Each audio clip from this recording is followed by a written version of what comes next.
आज क्लब के सीनियर्स ने फर्स्ट ईयर वालों को इकट्ठा किया है, लेकिन प्रैक्टिस या जॉगिंग के लिए नहीं बल्कि पढ़ाने के लिए, क्योंकि अगर उनकी एकेडमिक परफॉर्मेंस खराब रही तो उन्हें समर में एक्स्ट्रा क्लास लेने पड़ेंगे, जिससे कि उनको ट्रेनिंग का मौका नहीं मिलेगा। तभी किमिशिता चश्मा पहनते हुए उन्हें पढ़ाने के लिए उकसाता है। इस पर क्यूसू उसे ज्यादा ज्ञानी होने का दिखावा ना करने को कहता है। इसे सुन किमिशिता काफी ज्यादा गुस्सा हो जाता है। किमिशिता सेकंड ईयर के टॉप स्टूडेंट्स में से एक था, इसीलिए वो उन लड़कों को पढ़ाने की जिम्मेदारी अपने ऊपर लेता है। वो अपने कलम के ट्रिक्स को दिखाते हुए उन्हें पढ़ाना शुरू करता है। सुकुमोटो भी किमिशिता का समर्थन करते हुए उन्हें पढ़ाने में मदद करता है। तब एक लड़का यह कंप्लेन करता है कि जिन पढ़ाई न करके खेल रहा है। इसे देख किमिशिता काफी ज्यादा गुस्सा हो जाता है और उसे पीटने के लिए जाने लगता है, लेकिन तभी जिन उसे अपने एकेडमिक अचीवमेंट्स को दिखाता है। इसे देख सभी चौंक जाते हैं। वह पढ़ाई में काफी ज्यादा अच्छा था। किमिशिता उसे पूछता है कि जब वह पढ़ाई में इतना अच्छा है तो वो यहाँ क्या कर रहा है, जिस पर जिन कहता है कि वो तो यहाँ बस मजे करने आया है। इस पर किमिशिता उसे घर वापस भेज देता है। गर्मियों की छुट्टियों में साइजा की टीम 5 दिन और 4 रात की प्रैक्टिस के लिए कागोशिमा स्टेशन गए। हमेशा की तरह बाकी टीमों के बीच साइजा की टीम अटेंशन का सेंटर थी, स्पेशली उनका चैंपियन कैप्टन मिजुकी। क्यूसो और सुकुमोटो यहाँ आकर काफी ज्यादा एक्साइटेड हैं। उन्हें लगता है कि उन्हें यहाँ काफी मजा आने वाला है, लेकिन तभी युबिकाटा उन्हें कहती है कि इस साल सभी स्ट्रॉन्ग टीम पार्टिसिपेट कर रही है, इसीलिए उसे उम्मीद है कि कोई भी प्रैक्टिस के दौरान किसी प्रकार की ढिलाई नहीं करेगा। ट्रेनिंग ग्राउंड में कोच अपनी टीम में जोश भरने का काम करने लगता है। कैप्टन मिजुकी भी फर्स्ट ईयर वालों को कहता है कि इससे कोई फर्क नहीं पड़ता कि वे स्टार्टिंग लाइनअप में है या नहीं, पर अगर वे अपनी फुल डिटर्मिनेशन और एफर्ट्स दिखाएंगे तो एक न एक दिन वे अपनी जगह इसमें जरूर बना लेंगे। इसे सुन फर्स्ट ईयर वाले खुशी से झूम उठते हैं और वादा करते हैं कि वे पूरी शिद्दत से प्रैक्टिस करेंगे और एक दिन अपने सीनियर्स को पीछे छोड़ उनकी जगह कब्जा कर लेंगे। तभी सुकुमोटो को याद दिलाया जाता है कि वो किचाई की जगह ले सकता है। इसे सुन किचाई काफी ज्यादा गुस्सा हो जाता है और उसे हेडबट मारता है। यूजुई उसे शांत करते हुए बताता है कि किचाई का पोजीशन लेना उतना आसान नहीं होगा, क्योंकि वह इस टीम का काफी प्रतिभाशाली खिलाड़ी है। ओपनिंग मैच बुशो और साइजा की टीम के बीच शुरू होता है। बुशो का 10 नंबर साइजा की टीम को ध्यान से ऑब्जर्व करने लगता है, लेकिन जब तक हाफ टाइम की सीटी बजती है तब तक वे साइजाकी से 3 गोल खा चुके होते हैं। कैप्टन मिजुकी ने 2 गोल किए थे और जिन ने एक असंभव लगने वाला गोल करके दिखाया था। कोच फर्स्ट ईयर के कुछ रिजर्व प्लेयर को मैदान में उतारने का फैसला करते हैं और सुकुमोटो को किचाई की जगह खेलने का मौका दिया जाता है, पर किचाई ऐसा नहीं चाहता। फलस्वरूप कोच और किचाई में काफी ज्यादा बहस शुरू हो जाती है। किचाई को ओपोनेंट के डिफेंस से स्ट्रगल करते देख सुकुमोटो को काफी चिंता होती है। किमिशिता उसे बताता है कि किचाई ही क्यों, क्योंकि साइजाकी के 3 अटैकिंग स्पेयर हेड में से एक होने के बावजूद उसने काफी कम गोल किए हैं, और वो इसलिए क्योंकि वह गोल मारने में इतना ज्यादा आतुर होता है कि ऑपोजिशन के डिफेंडर का ध्यान खींच लेता है, जिससे कि जिन और मिजुकी को काफी ज्यादा स्पेस मिल जाता है। इसलिए उसके लिए सुधार करने का सबसे अच्छा तरीका यही होगा कि वो धैर्य से काम ले। उधर इस दौरान किचाई ने कैप्टन मिजुकी को बॉल पास किया। कैप्टन ने थोड़ी देर डिफेंडर को छकाते हुए वापस से बॉल उसे पास कर दिया। फिर किचाई ने जल्द से बॉल को गोलकीपर के विरुद्ध ड्रिबल करते हुए एक शानदार गोल का शॉट मार दिया। इसे देख सभी बिल्कुल ही आश्चर्यचकित हो गए। किचाई भी खुशी से फूले नहीं समा रहा था, लेकिन तभी कोच ने उसे रेस्ट देकर सुकुमोटो को उतारने का फैसला लिया। इसे सुन दुख से किचाई इस कदर चिल्लाया कि उसे निकालने के लिए टीम को उसे खींचते हुए बाहर ले जाना पड़ा। साइजाकी ने 4 नए प्लेयर्स को मैच में डाल दिया था, उनमें से एक सुकुमोटो भी था। अपने करीबी दोस्तों को मैदान में देख सुकुमोटो ने यह ठान लिया था कि वो हर कीमत में इस मैच को जीता कर रहेगा। तभी जब सीटी बजी तो वह दौड़ने लगा। वो बॉल के पीछे पीछे दौड़ता रहा, लेकिन ओपोनेंट ने उसे बॉल टच करने का मौका ही नहीं दिया। फिर भी सुकुमोटो बॉल को फॉलो करता रहा। उसे देख फैंस के साथ साथ ऑपोजिशन टीम भी हैरान रह गई, पर फिर भी ओपोनेंट के ड्रिबल के सामने सुकुमोटो की एक न चली और ओपोनेंट ने एक गोल मार ही दिया। सुकुमोटो कंफ्यूज्ड है कि आखिर ये क्या हो रहा है। कोच कहते हैं कि बॉल के पीछे केवल अकेले दौड़ते रहना ही काफी नहीं है। पिछले मैच में उसकी चाल सफल रही क्योंकि ओपोनेंट को जिन ने अट्रैक्ट कर रखा था। अगर वह बॉल को मिस करता तो मिजुकी उसे सपोर्ट कर रहा था और किमिशिता पासिंग देख रहा था। वे आगे कहते हैं कि उसे इस मैच को खिलवाने का यही कारण है ताकि वो अपने अंदर की कमियों को जाने और उसका सुधार कर सके। इसी दौरान ऑपोजिट टीम एक और गोल मार देती है। सब्स्टिट्यूट प्लेयर्स की हालत खराब हो चुकी है। सुकुमोटो को पता नहीं कि अब इस मैच को कैसे जीते। तभी क्यूसू सुकुमोटो से उसके और किमिशिता के खेल शैली में इतना अंतर होने का कारण पूछता है। तो फिर इतना अंतर क्यों? सुकुमोटो किमिशिता को खुद से बेहतर बताता है, लेकिन क्यूसू को लगता है कि उसे बस बॉल को कंट्रोल करना करना है और अच्छी तरह से सही समय पर शॉट मारना है। बाकी के दो प्लेयर्स भी अपनी अपनी कमियों को समझने लगते हैं। खैर, इस बातचीत के बाद उनके अंदर आत्मविश्वास वापस से रिगेन हो जाता है और वे बस मैच खेलने के लिए नहीं बल्कि उसे जीतने के लिए दृढ़ संकल्प हो जाते हैं। सुकुमोटो के चेहरे पर पहले से भी और ज्यादा जीत की भूख दिखाई दे रही थी। क्योसु के ग्रुप को वॉशरूम में एक बड़ी सी ब्रा मिलती है। इसे पाकर वे काफी ज्यादा खुश होते हैं और सोचने लगते हैं कि यह किसकी हो सकती है। उन्हें पक्का यकीन है कि यह यूबिकाटा की तो नहीं है। वे खुश होते हुए बात कर ही रहे होते हैं कि तभी यूबिकाटा उन्हें पीछे से पकड़ लेती है और उनकी धुलाई कर देती है। फिर वह सभी फर्स्ट ईयर वालों को नीचे एक साथ बुलाती है और कहती है कि उसे समझ में नहीं आता कि वे अपनी इस जीत पर खुश कैसे हो सकते हैं, जबकि सारा काम तो फर्स्ट हाफ में सीनियर्स ने पहले ही कर दिया था। तभी वह नोटिस करती है कि सुकुमोटो तो वहाँ है ही नहीं। तभी क्यूसो से कहता है कि वह थर्ड ईयर के सीनियर से मिलने गया है। इधर सुकुमोटो हिबारा से मिलने जाता है जो कि मैच की वीडियो देख रहा था। सुकुमोटो झिझकते हुए कहता है कि उसे पता चला कि मैच की टेप उसके पास है, इसलिए वह थोड़ी देर के लिए उससे वह टेप लेने आया है। पर हिबारा सुकुमोटो को यहीं बैठकर टेप देखने को कहता है। मैच देखते हुए हिबारा कहता है कि वह यह मैच टेप 3 बार देख चुका है। इसे देखकर वो अपनी गलतियों से सीख लेकर उसे सुधार करने की कोशिश में है ताकि वह टीम में अपनी जगह पक्की कर सके। इसे सुन सुकुमोटो भी कहता है कि वह भी किचाई की तरह खेलना चाहता है क्योंकि आखिरकार वो उसी का ही तो रिजर्व प्लेयर है।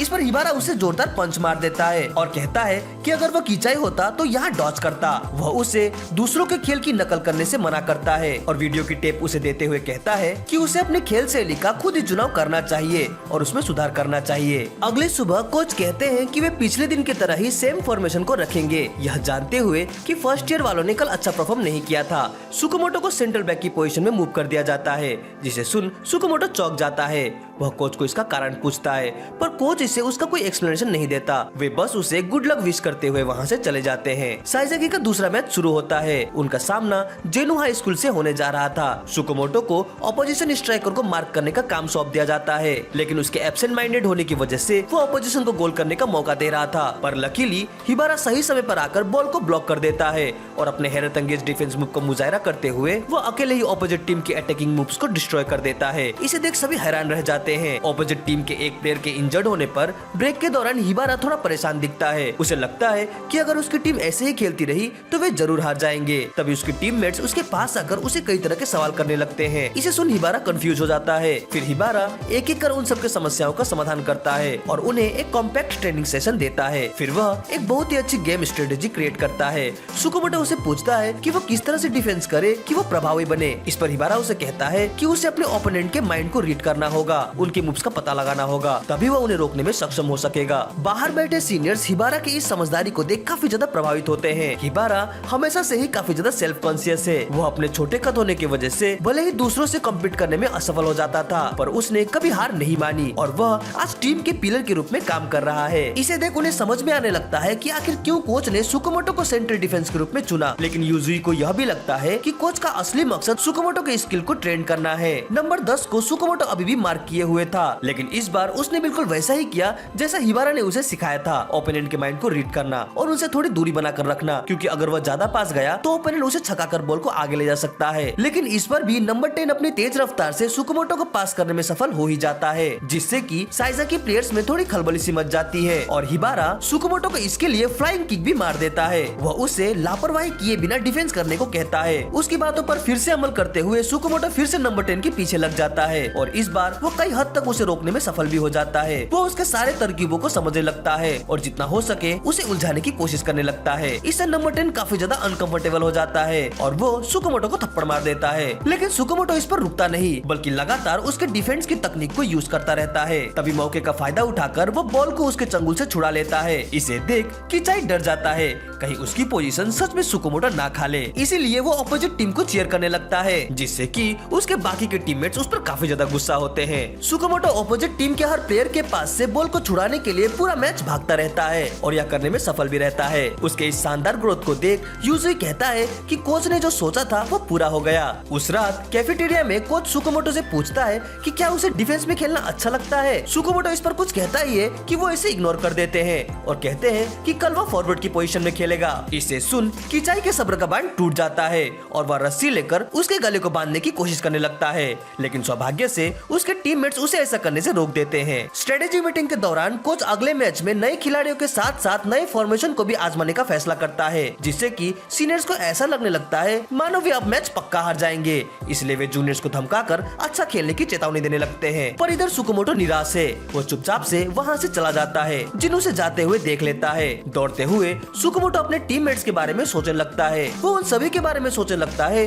जिसने उसकी मदद की थी। उसे यह सोचकर काफी बुरा लगता है कि अब उसके पुराने दोस्त उसके साथ नहीं खेल पाएंगे। वो पहले की तरह सभी के साथ खेलना चाहता है। वो रोने लगता है। तभी जिन वहाँ आता है। वे दोनों समुद्र के किनारे रेलिंग पर बैठकर अपनी मन की बातों को शेयर करने लगते हैं। जिन उसे टीम में फिट होने या न होने को लेकर कोई बात नहीं करता, बल्कि वह तो उससे 4 महीने पहले की बात करने लगता है, जब वे पहली बार एक दूसरे से मिले थे। वो कहता है कि उससे मिलकर और उसका साथ खेलकर उसे काफी अच्छा लगता है। भविष्य में चाहे कुछ भी हो, इससे उनकी दोस्ती पर कुछ भी असर नहीं पड़ने वाला। यह कहते हुए वो वहाँ से चला जाता है। उसकी बातों को सुन सुकुमोटो को कुछ एहसास होता है। अगली सुबह सुकुमोटो अपने मैच के लिए काफी ज्यादा उत्सुक और एनर्जेटिक दिखता है, जिसे देख सभी सरप्राइज हो जाते हैं। फिर वह जिन के पास जाकर उसके सामने सर झुकाते हुए उसे थैंक्स करता है, क्योंकि उसकी वजह से ही उसे उसका आंसर जो मिल गया था। साइजाकी और यूसिन टीम के बीच अगला मैच शुरू होता है। करीब 25 मिनट गुजर चुके हैं। इसी दौरान मिजुकी को एक सुनहरा मौका मिलता है, जिस पर वो जोरदार शॉट लगाता है, लेकिन ऑपोजिट टीम का गोलकीपर इसे सेव कर लेता है। लेकिन इससे पहले कि गोलकीपर सांस लेता, जिन फिर से दूसरा शॉट मार देता है, जिस पर कि वह गोलकीपर बड़ी मुश्किल से उसे भी सेव कर देता है। युबिकाटो को विश्वास नहीं होता कि केवल 20 मिनट में ही साइजा की टीम 2 गोल दाग चुकी है। वह कोच से कहती है कि उनकी टीम ऑपोजिट टीम के मुकाबले काफी ज्यादा स्ट्रॉन्ग है, वे तो अटैक भी नहीं कर पा रहे। इधर फील्ड में मिजुकी को एक और मौका मिलता है, जिस पर वह शानदार तरीके से हिट मारता है, पर गोलकीपर इसे भी बड़ी मुश्किल से रोक ही लेता है। इन दृश्यों को देख यूसिन टीम के कोच अपने असिस्टेंट से मैच के स्टेट्स के बारे में पूछता है। असिस्टेंट कहती है कि साइजा की टीम ने कुल मिलाकर अब तक 15 बार शॉट मारे हैं। इधर यूसिन टीम के गोलकीपर को समझ में नहीं आ रहा कि यह सब क्या हो रहा है। हालांकि उन्हें यह पता था कि यहाँ नेशनल लेवल में क्वालिफाइंग होने वाली टीम आ सकती है और इसके लिए उनका मजबूत डिफेंस तैयार भी था। पर यह क्या हो रहा है? आखिर हर बार बॉल साइजा की प्लेयर्स के पास कैसे पहुँच रही है? उनकी लहर हमारे प्लेयर्स को क्रैश कैसे कर रही है? वो सारे प्लेयर्स की मूव्स ध्यान से देखता है। तभी उसकी नजर सुकुमोटो पर पड़ती है, जो कि पूरे समय बॉल के पीछे दौड़ लगाता है और बॉल को उनसे छीनकर तुरंत ही अपने टीम के प्लेयर को पास कर देता है। उसे समझ में आ जाता है कि साइजाकी के इस लहर के पीछे सुकुमोटो का ही हाथ है। इधर हिबारा मानता है कि सुकुमोटो को बार बार बॉल मिलने का कारण उसकी डिफेंसिव स्ट्रेटेजी है। वह बॉल को स्कोर करने के लिए आगे नहीं ले जाता, बल्कि बॉल मिलते ही अपने साथी को पास कर देता है। इसे सुन युबिकाटा बिल्कुल ही शॉक्ड हो जाती है कि एक स्ट्राइकर ऐसे भी खेल सकता है। यहाँ तक कि दूसरे स्कूल टीम के स्टार प्लेयर्स भी सुकुमोटो के इस एबिलिटी की सराहना करते हैं। खेलते हुए सुकुमोटो को अपने बचपन की एक बात याद आती है, जब वह अपने माँ को व्हीलचेयर में बैठाकर बाहर के लिए निकलता है। उसे उनके व्हीलचेयर को पुश करने में काफी ज्यादा तकलीफ हुई थी और राह चलते लोग भी उसके राह में बाधा बन रहे थे। वो इससे काफी ज्यादा गुस्सा हो गया था। तभी उसकी माँ उसे समझाते हुए कहती है कि लोग ऐसा व्यवहार अनजाने में इसलिए करते हैं क्योंकि वे खुद भी काफी ज्यादा बिजी होते हैं। वो कहती है कि हमें खुद को दूसरों के स्थान में रखकर सोचना चाहिए और उनके प्रति सहानुभूति रखनी चाहिए, क्योंकि काइंडनेस ही स्ट्रेंथ है। उसकी यह शिक्षा आज भी सुकुमोटो को स्ट्रेंथ देती है, जिसकी ताकत से वो स्लाइड करते हुए बॉल को मिजुकी को पास करता है और मिजुकी शानदार हेडर करते हुए हैट्रिक गोल मार देता है। सभी के साथ साथ कोच भी सुकुमोटो के इस समर्पित खेल भावना को देख काफी ज्यादा गर्व महसूस करने लगते हैं। आखिर में अपने पूरे दबदबे के साथ साइजा की टीम यह मैच जीत जाती है। सभी टीम मेंबर्स सुकुमोटो के खेल की तारीफ करते नहीं थकते। वहीं दूसरी सारी टीमें भी साइजाकी के इस प्रदर्शन को देख यह महसूस करने लगती है कि सच में यह टीम काफी ज्यादा खतरनाक है। वीडियो अच्छी लगी हो तो इसे लाइक और कमेंट जरूर करें। हमसे जुड़ने के लिए चैनल को सब्सक्राइब करें। तो मिलते हैं अपनी अगली वीडियो में। Sign out.